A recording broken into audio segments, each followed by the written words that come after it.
गौतम बुद्ध की एक प्रचलित कथा के अनुसार एक दिन सुबह सुबह सभी शिष्य बुद्ध के प्रवचन सुनने के लिए एक साथ बैठे हुए थे। कुछ देर बाद बुद्ध अपने साथ एक रस्सी लेकर आए। तथागत के हाथ में रस्सी देखकर सभी शिष्यों को हैरानी हुई। बुद्ध अपने आसन पर बैठे और उन्होंने रस्सी में एक के बाद एक 3 गांठ बांध दी। इसके बाद उन्होंने शिष्यों से पूछा कि क्या ये वही रस्सी है जो गांठ बांधने से पहले थी।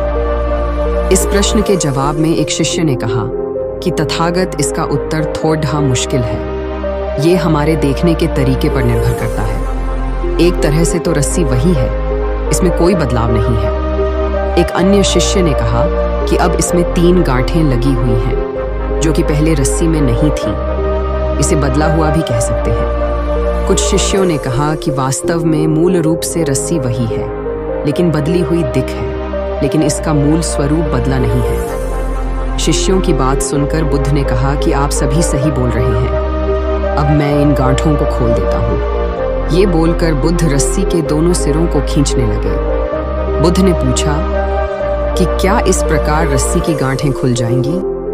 सभी शिष्यों ने कहा कि नहीं, ऐसा करने से तो गांठें और ज्यादा कस जाएंगी। इन्हें खोलना और मुश्किल हो जाएगा। बुद्ध ने कहा कि ठीक है।